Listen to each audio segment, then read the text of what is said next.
guys, Adriaan here from Luxury Time. First, before I start this video, I just want to thank our sponsors, Skillshare, who's done this video for us. Just joking, no sponsors, nothing yet, still building, so hopefully I get there. Today's video is going to be about a topic that's been out a lot and it's been spoken about a lot, that is on YouTube, is why do people hate Hublot so much? If you guys just look at Nico Leonard's channel, he's from Pride and Pinion, where he's absolutely cracking me up and the whole watch world on his opinions on Hublot. So I'm going to give you guys my few opinions why the brand is hated so much. So let's get into the video. Hublot is actually a very popular watch brand. The only problem is it's popular, but not under watch lovers or watch connoisseurs. It's more for the first time watch buyer. Those guys like it, and Hublot actually has a very strong marketing campaign.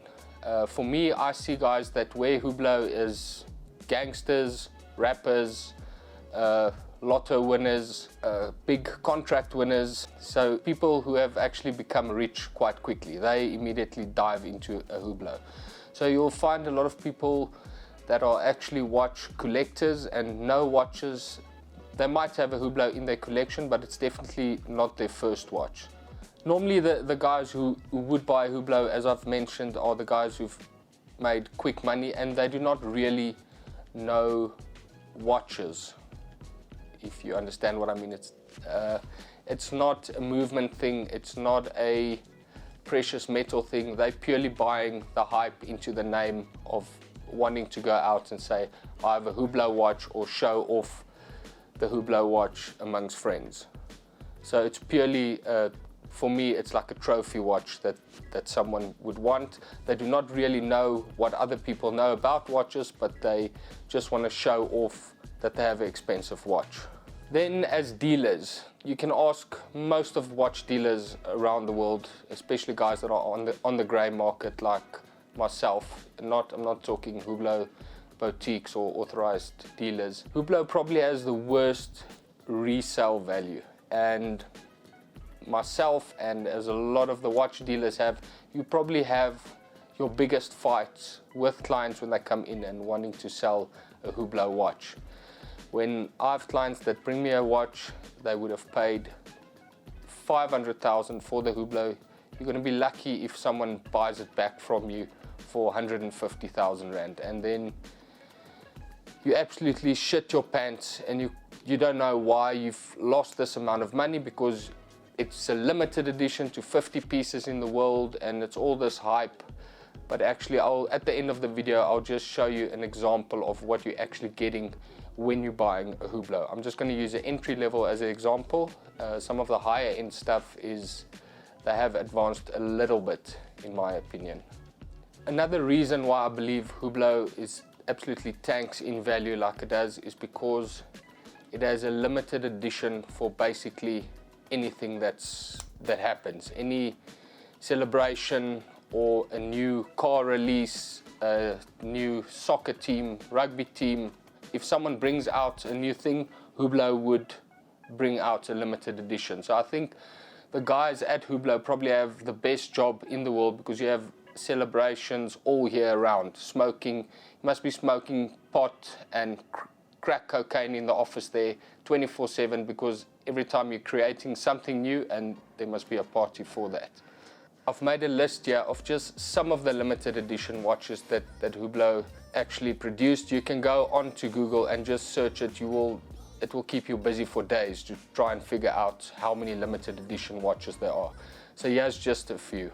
There's a cricket limited edition, Italia one, Ferrari one, Helsinki edition, Diego Maradona, Sang Blue. They have a Senna edition, a New York edition, Sorai edition, which is actually the only one that I think is quite good, because it's with Kevin Peterson and his foundation is to protect endangered wild animals in Africa. So thumbs up to them for that one. There's an Infinity one, there's a Red Devil one, there's probably a Blue Devil, a pink, a black. There's probably one for every devil there is. There's an Alex Ovechkin one, a Yama Moti Moti, or however you say it one. There is a pop art one.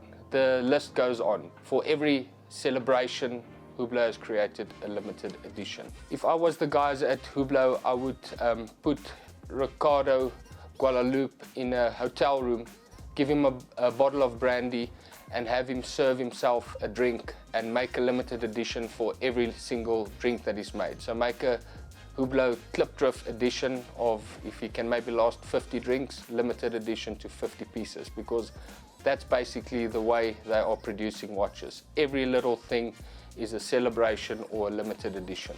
Then again, on the limited editions, for me, they actually destroy the brand by doing limited editions of everything, because a limited edition is something special. There isn't a limited edition for a car, a house, shoes, everything that you can think of, they would make a limited edition of. So in short, I just want to give you an example of another reason why people hate so much on Hublot. Is here's a Hublot we have in stock. It's a Classic Fusion 42mm. This watch, this Hublot Classic Fusion 42mm, has a SW 300 Selita movement in. This movement costs around about 1,500 to 2,000 Rand at a retail level. That's where all the hate's coming from, is how do you put a 2,000 Rand movement into a watch and selling it for 165,000 Rand. It doesn't make sense. I mean, this watch should retail for maximum, in my opinion, 50,000 Rand. It's not worth a cent more. And at 50,000, I'll battle to take out my hard-earned cash and buy this piece of shit. The strap on this watch costs more than the actual movement. Again, that it doesn't make sense. How can a strap cost more than the heartbeat of the watch? That's just how it is. It's the strap, if you go and buy that at a Hublot boutique, is probably 7,000 to 10,000 Rand. The movement, 1,500 to 2,000 Rand. So yes, 165,000 at a retail level with the 2,000 Rand movement in. It's going to piss a lot of people off, and that's exactly why I hate it. It's just this one model and some of the Hublot Big Bangs where they also, there's a lot of videos on it, but the movements that the watches have in is absolutely shit compared to the asking and the retail prices of the watches. It just doesn't make sense with watches at that selling retail prices with bad movements in. It's not bad movements. Selita, ETAs, it's not bad movements, it's reliable movements.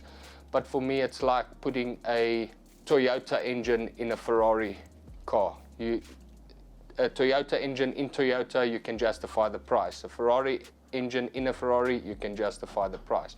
But slapping in a Toyota engine into a Ferrari and still trying to justify a Ferrari price, you are just selling bullshit to the consumer. There's some nice Hublots out. I don't hate the brand. Will I buy one? No. Will I invest in one? No. Will I recommend my customers to buy them? No. If you do want to buy them pre-owned where they've already tanked in value, and when you sell them again, you won't lose so much money. But definitely do not go and buy these watches at retail prices if you are someone that do like to swap your watches or trade them or sell, or you're going to need cash quickly and try and sell them again, because you are going to take a big hiding. Guys, thanks for watching this video. I really appreciate it. I have some good content still to come. Cheers.